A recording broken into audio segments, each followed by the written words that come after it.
Hello again. So, funny thing happened to me today. Something that I'm still struggling to process a bit. Not the haircut, although I can see why you might be confused. Um, I received my digital proof for an omnibus edition of my three wee Culture Matters books. And entirely unbeknownst to me, my stalwart editor in chief, the mighty Mike Quill, had gone to the trouble of gathering all these incredibly kind and generous endorsements from many of the poetry comrades I've worked with or alongside down the years. Um, Lads, I don't know what to say, honestly, apart from thank you, all caps. I am genuinely touched by the generosity of that gesture. It's been a weird old time. So this means more than you'll ever know, probably certainly much more than I have the capacity to um, intelligently articulate. Um, it's hard. I'm sure I'm not alone in this. It's hard to have any external sense of what I do or how forward slash if it's being received in the world. For a variety of reasons, it's difficult for me to accept that the work is not some kind of receptacle or extension of the mediocrity and failure that I feel in my everyday life. Um, it's kind of a miracle to me that anyone would be moved or intellectually excited or feels seen and supported by what I do, that you have taken the opportunity to let me know that is the case. Immensely grateful, um, and generally just immensely grateful to and for you all as poets and people. I wish I had a better way to thank you than by inflicting more poems on you. I hope the opportunity to return the favour in a less self-indulgent way presents itself soon. But for now, I'm going to read two, possibly three poems. One has an intro, the others do not. One is about going to Berlin, the other is about Valerie Solanas, and the last is about living in a visual culture designed by and for men. A motley selection, basically. This is Drowning in Berlin. It starts with a wee. A mini essay. As usual, Lunar will be providing an array of percussive incidental noises in the background. So, just a shout out to my dog and her ambient experimental jazz stylings. I was recently in Berlin for the first time. I was invited for the 25th annual Poesy Festival. I was nervous. As the last of my circle to go, Berlin has always existed for me as this place of parallel possibility, an infinitely exciting elsewhere. I'd been anxiously anticipating my trip, wondering exactly what it would be like. So, asked no one ever, what was it like? Well, the festival was intense but incredibly joyful, a beautiful, big-spirited experience hosted by kind and generous people and bringing together a wealth of diverse poetic talent from around the world. Berlin was, it's complicated. Some of these complications are inherent to Berlin, and others I brought with me from home. My mind works in the way that it works, and so a poem attempting and failing to sort through those myriad entanglements was somewhat inevitable. This is that poem, by way of introduction to that poem. There isn't a wall. By which I mean there isn't really a wall, capital W, singular. There was, in reality, a series of walls, an inner wall facing East Berlin, and an outer wall facing the enclosed sectors of the west. In places, the wall was 3 walls deep. I hadn't realised this before.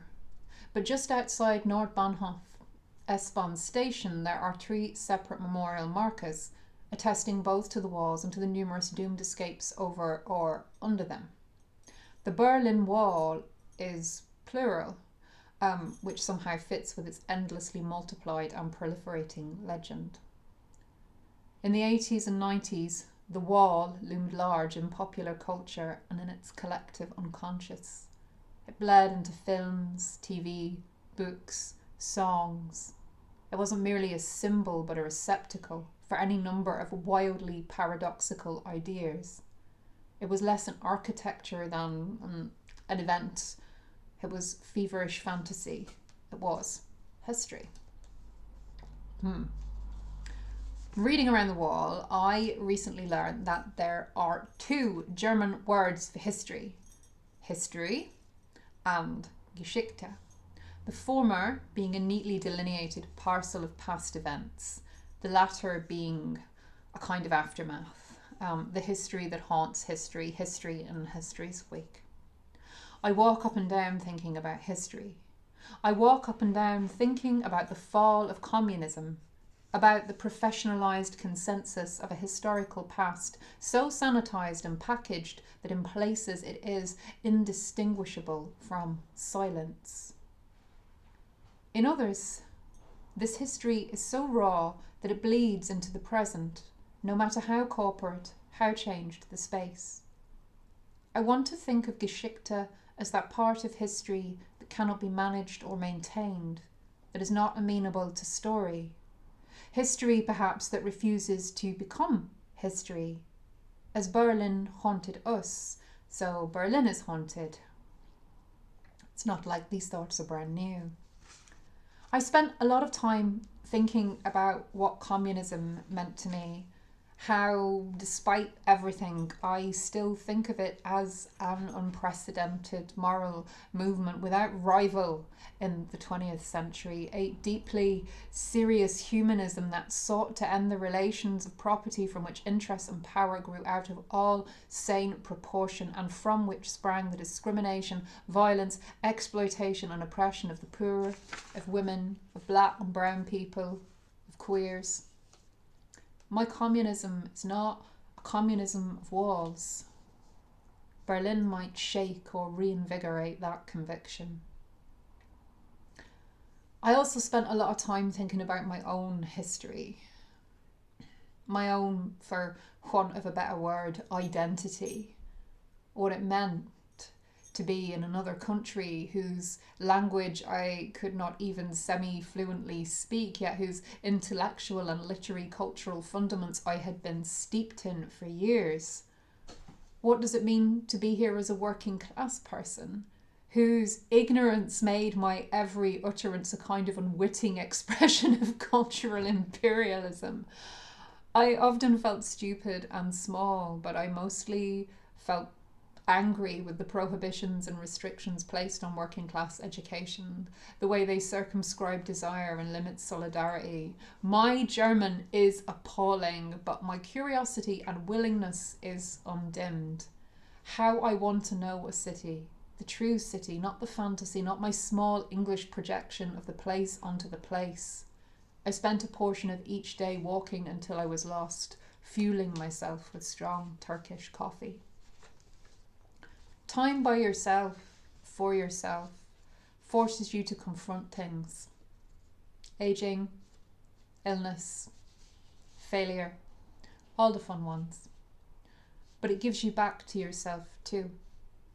Berlin forced a space in thought, and despite the grot, despite my mixed feelings, despite the gentrification and the often cheesy cannibalism of its communist past, the Karl Marx money box was a real disturbing artifact.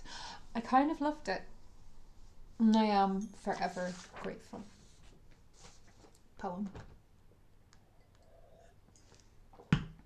Today, I am thinking, where do I live but in language? Anything that inhibits the whole must be English, genre of truncated mindfuck, give birth to swords, dead erotic recompense, boring.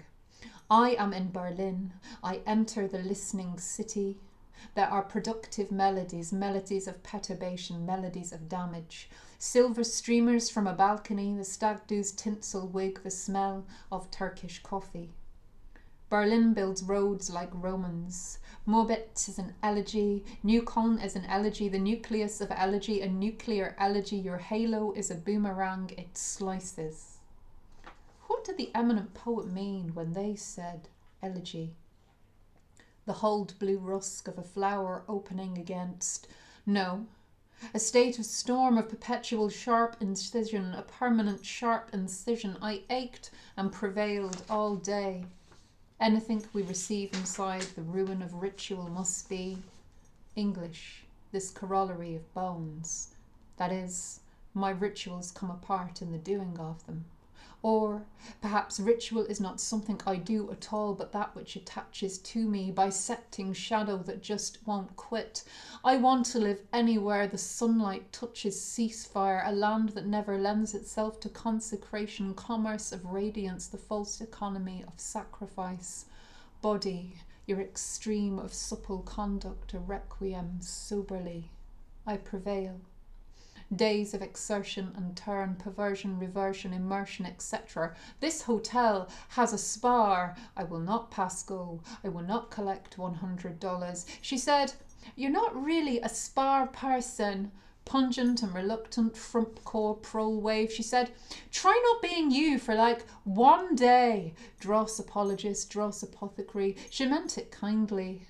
Depression at 28 degrees C everywhere. Proprietary hieroglyphs. A rose with her proprietary thorn abounds between mortar.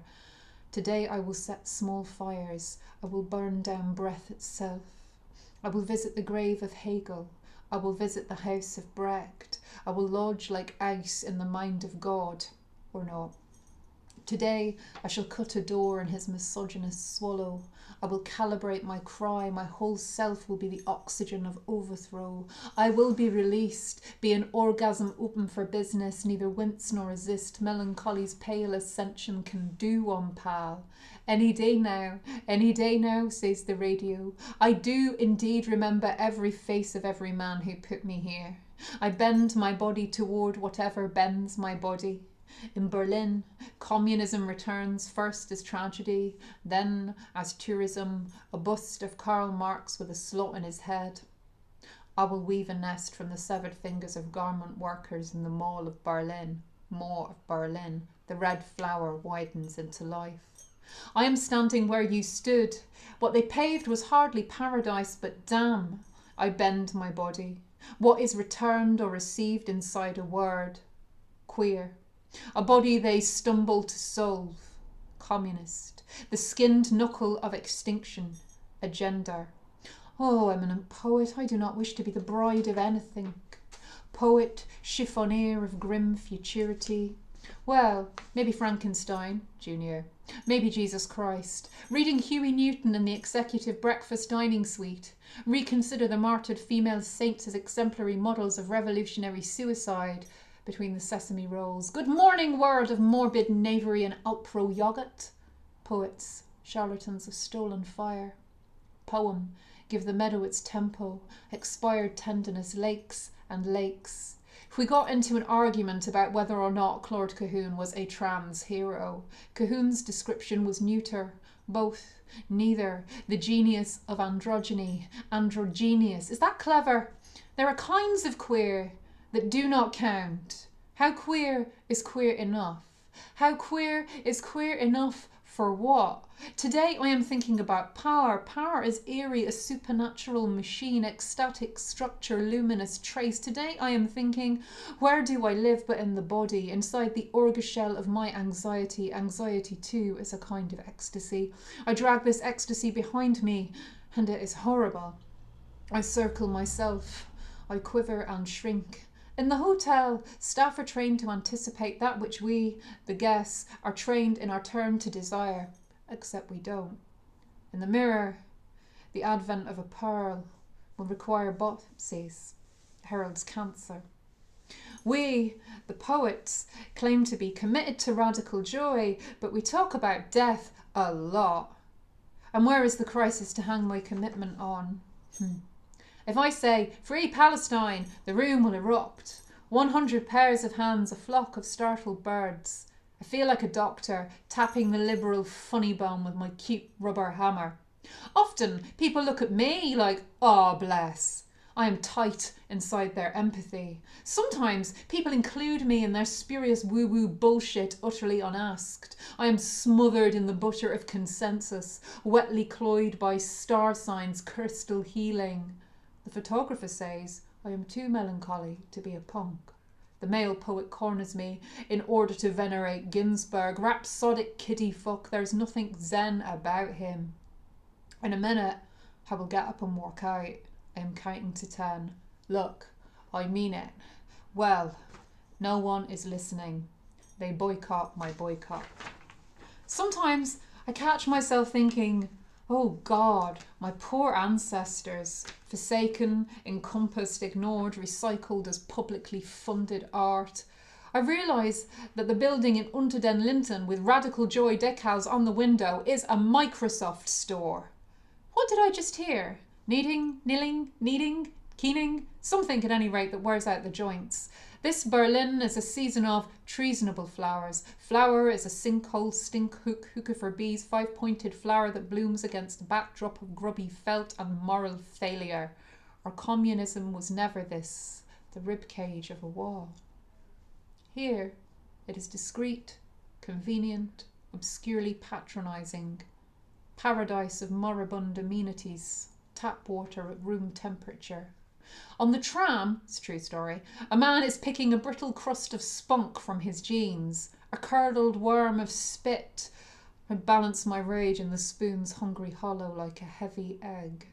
Season of course I prefer to be full and clean, but today I will photograph the Reconciliation Church. Who would I be with all my repetitions stripped? Strain is both melody and effort, what repetition strips from me, a footling thread of song forcibly united inside of. Today I am jaded. The heart, fiberglass, Duraplast, cardboard, like a sad Trabant. Or buying a DDR pin for a friend, while the sun and its brazen payload concentrates on killing me. Mother, I am more frightened of chemo than cancer. Of cancer than capitalism. There, I've said it. Is it terrible that I prefer my photo cabin photos to the professional ones? There, I've said it. Did not want to be angled, sifted, constrained. Did not want to be magnified. All the painted republics of a face, how hot and wet, unhealthily strained. In the gallery, we were looking at the surface of the moon until it wasn't the moon, but the wall. Obstreperous, propagandized thing. Picture of a ladder sprawling upwards into absence. On the podcast, the presenter asked why women would be attracted to violent criminals, as if we don't live inside a system that glorifies male violence, that exceptionalizes male violence. I was looking at the surface of the moon until it was my face. I cannot sleep. As if I too wish to be sublimely identified with such violence, state violence. Desire is how I metabolize violence, assimilate violence into myself so as not to be afraid. I do not hate men, but I dread them. I love communism, but I dread it. Today I am thinking, I will have more patience with the spurious woo-woo bullshit believers who come to their spurious woo-woo bullshit in the aftermath of devastation. I am thinking this, but I won't. Site of primary emergency, satellite of collapse, niet, Soviet, a piano suspended over my head by a single silver streamer. It was always English, forging the corpse. Today I am thinking decline the crow, invite in all the doves of arrested development, smile at everyone, show my teeth. Outside the birds of utmost menagerie, skittish reprieve. Sad how small my life is. No, insular but wide. Thinking, insularity is not natural. The brain curls in on itself under its learnt behaviour. The cultural imperialist assertion that you don't need to learn, insert foreign language here, they all speak English anyway. Dear teacher, define need. Dear teacher, who's they? You meant that I would go nowhere. You meant to force an identification. You meant to stint my solidarity to plain song. I hate what limits me. English, it is also the very substance of expression. Dear teacher, you meant to trick me into loving my abbreviated state, but I won't. Even so, I have one language and it isn't my own. So here we are. Poems, a different frequency of need. And you were wrong. I have seen canals, cathedrals, glaciers, mountains, levadas, waterfalls. Dear teacher, I have mimicked the poses of famous paintings in front of famous paintings.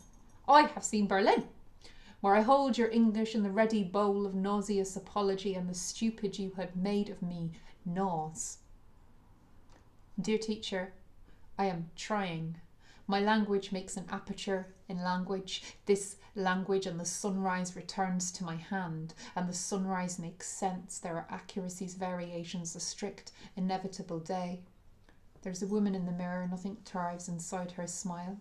There's a woman in the mirror, her smile is smooth extinction. She will be better. Finally break the long gold foil of the life I was supposed to have, the life I could have had without, before, but now and anyway, resident of edges. I did not put this question in my chest. I will keep it there until my fire goes out. And I leave that with you. So this is, I wrote this a little while ago, so this is spring 2024, The Ecstasy of Saint Valerie, after Valerie Solanas, written in psychosis. Things weren't going very well.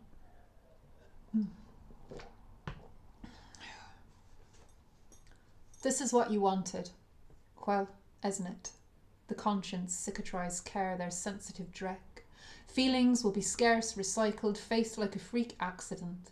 Little embassies of dread, little dread ambassadors tritely spouting. They love you, but that's persuasion suck, that's big ticket shtick, and their Gaelfoss lack of humility, their crummy stanzas of dispatch. This is what you wanted. Some big Mr. Shit the Sheet shining his pate in your lap. Ashen windbag schmoozed beyond migraine. You eunuchs of utopia, sing it with me. The body's gilded witchcraft, sing it. To be a hyena, you have to decide. Are you an object or an attribute of fucking eternity? Come on, what do you think the soul is? Try on that dress. That fits you like a limp handshake. Ah, babes, you are maximum carnival, that which defies and produces the power.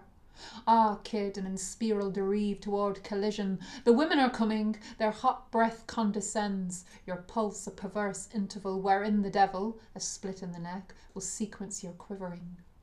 Stand by to await upload. Stand by to await so much laboured torrenting. Isn't this what you wanted? Person on the internet launched into light, a known unknown. Morning is an insult of sparrows. Will tread this minus tide is idiopathic mumbling, the monkey's paw withdrawing round its one remaining wish. This is what you wanted. Well, isn't it?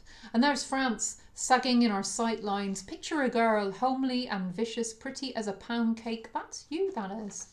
Your brother is writing the biography of a vile star that eats and unravels all things. Black hole with added elbow grease. Joyous day. That's you, that is. All oral and no tradition. And hey, there's no cash in the attic because there isn't an attic. Mad woman in the loft. Pinion between carpet offcuts. Polyvinyl Christmas trees. So what, your working class? Fuck them in their price per barrel. Fuck them in their renege and their jib. To be torn down, levelled flat, turfed over, used for language, to convert sorrow through ideation's phases into cold ambition, caught between the trespass and the tryst, ectopic, that is, out of place. So what? To strut when you ought to scoot, dragging yourself like a sombre dog. What you fail to appreciate, how you fail to thrive. Babes, you are failure inflamed. Sorry, failure in flames. No. Not like fake it till you make it. More like flaxen with felony and stare them down, those lustrous Saxons making their Anglophile whoopee. More like the hiccup in our hormone, more like our strung haunt, nature amplified, deranged. Oh, how they percolate occasion, these pundits of profile, randos of the new low. Hey, you enchanted neuters, sing it with me. Rub silicon into these marbled gullies, and old scar bristles with wiry hair. Here is a secret. A poet is an animal flown on half-mast. Dosser's moon tonight. Moon in its overstayed welcome confesses blue, museum blue. Poets write about the moon, don't they? Just gathering dust like some vandalized heirloom. Silly bitches with clip our eyes on Twitter, prospering unself-consciously. We know better. The moon is a loafing butch. She's menopausal, carries the gene for secrecy but not for sleep. She's not on the side of those deadbeat aggressors. She hates them dead. She's one of us. Blah, blah, blah. We don't care what you think.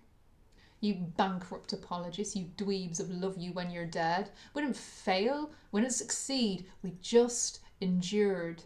We are not going to eat more protein or dress for the job we wish we had, like a reverse mermaid in a one-size-fits-all shroud. Somewhere between the steeped fig and the stewed prune, he advances on you with a lordly tolerance. Who are these parasites? A fiction of sisters, a hand to hold through all these happened ages, a hand to hold you under, a hand to hold you down. This isn't what you wanted. Not quite a forgery, not quite a copy, irrevocable knock-off the hooky looks on you, and here they come, dewy with status, striding across this limbo of lawns like they own the fucking place. Can I click unsubscribe on my life, please? Can I hurl these mouth-breathing basics out an airlock? As it is, you accidentally reply all with the following statement. Thanks on everything. But at this stage of my career, I need a gold star for trying about as much as I need a chocolate tampon, so how about no? Hot lips. I love you for that. Woman is a nightmare, though. Is a slick mother slashed, bloodroot, bloodwater, trench cut, never a pink wash decree to stick in the craw. You should understand, when they talk about types, they also mean you, and the pale rockin' plate of your belly, and the bold dredging pan of your womb. Yes, you. Don't believe the open-mouthed immaculate of them. You, the fatigued mistake that no one will suffer to stand, a gamey syllable spawned in me to dangling treaties of bones. For the last and final time, this is what you wanted. Well, isn't it? Bright world of swelling precedent, spontaneous yet hollow. Flowers, the ancestral expedient, and you contain such purges, the whole deal witlessly multiplying. It's gonna get worse before it gets better. Sing it with me. Don't cry.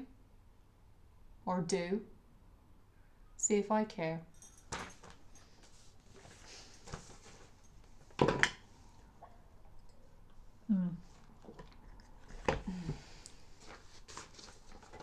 Yeah, one gone well.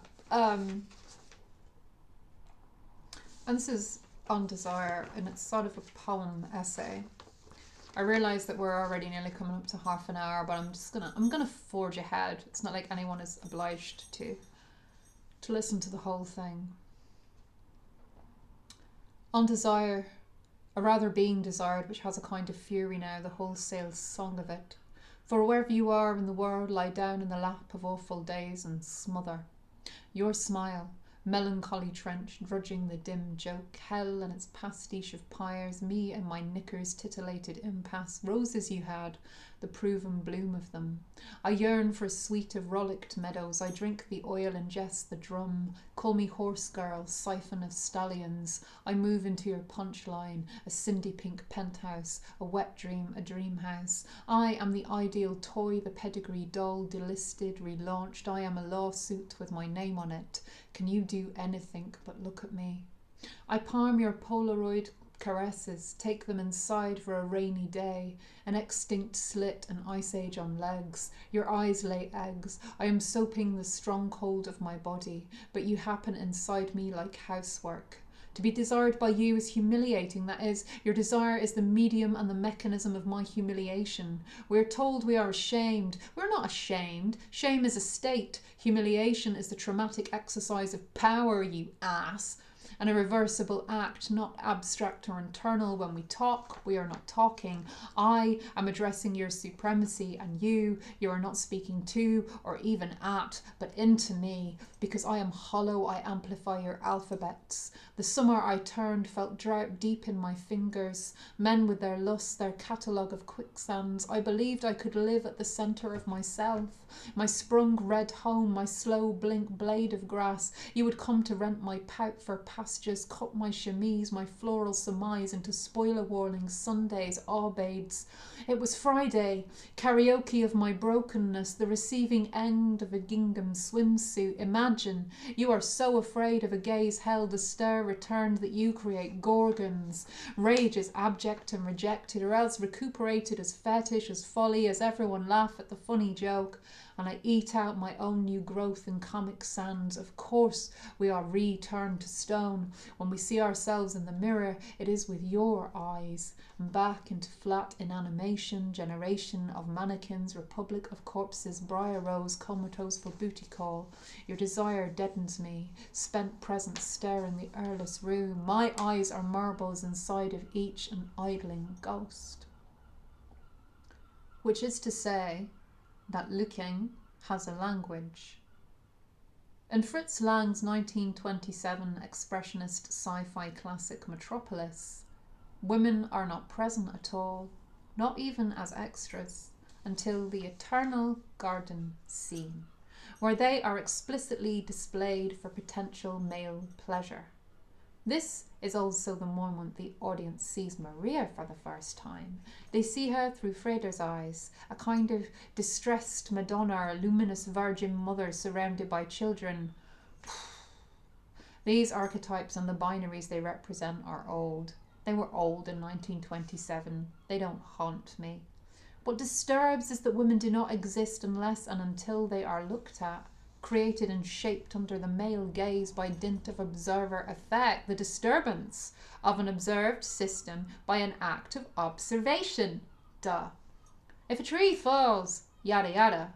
The idea that an event unobserved has no impact or existence is a uniquely patriarchal logic. Looking is a language. Oh, every day through infinite models of melancholy. Todd Phillips' Joker rewrite. The worst thing about living inside a visual culture created by and for men is that people expect you to act as if you don't. Which is to say that to dance like no one is watching is both an imperative and an impossibility. We don't know we're beautiful, that's what makes us beautiful, etc. It is not that you have entered my head, rather that you were there before me, that my attempts to inhabit myself must necessarily enact a kind of awkward trespass. It is that your eyes are everywhere, multiple and multiplying, that we are never alone, that your beholding is a closed circuit with no way out. But confidence is sexy, isn't it? Who cares what people think? I must work on my insecurities, dance, dance, dance, become a splayed crow, augur of my inhibitions, like. This watching is not attentive but ambient, meaning our umwelt, our way of being in the world, is as the observed thing. Oh, I can pretend, I can perform, I can flounce and strut, but your polypotent eye, its 3 Mile Island over everything, your love yourself mantra is ash in my mouth, cardboard ecstasy. Walk out into this field of fingers, on the negative space where my desire should be. This body is a theme park, retracts its burning ghost trains, penny arcades its end of the pier, disrupted and shuttered. Our migraines wheeled into upright positions like fruit machines, and oh, the extended cow of me, the bovine solo, the starry ideology of size. Or what about the sublime denial of my voice, the denied sublime? Meaning, if the subaltern speaks, it is in a language of absolute negation and tongues and tones of bracing elegy. When I woke and rid myself of your desire, I went outside, gathered no's like wild mushrooms. We must learn the words again, twisted between the fangs of failed contrivance. Do not second guess this. With even my vanishing requires a witness. With even to be missing is a performative act. Say rather that we have always been invisible yet never absent. That this has been torture. I must get to the bottom of desire, away from desire into my scrapbook of oblivions, off stage of myself. I am seeking the before life of desire, between intention and transmission, the trembling circumference of my solitude. I move to the next unnerving, to the crimson intersection, to the crossroads of the world. I hold the earthquake in my ear and I strike out for the sea. No more my long breaths like the bodies of sad balloon animals. No more bird song of the bright side. Look, there's no point in the glass being half full if what it's half full of is hot piss. Yes? No more nights, ensnared and shrouded, wishing for a face as soft as sleepwalk. Hey, abated beauty, and all the figment distances between myself and self. If a tree falls in a subtle forest, sovereign. If an eye is gutted, if a glutted eye implodes. And I think that's probably enough for now. You've been extraordinarily patient, or you haven't. Either way. See you soon, guys. Take care.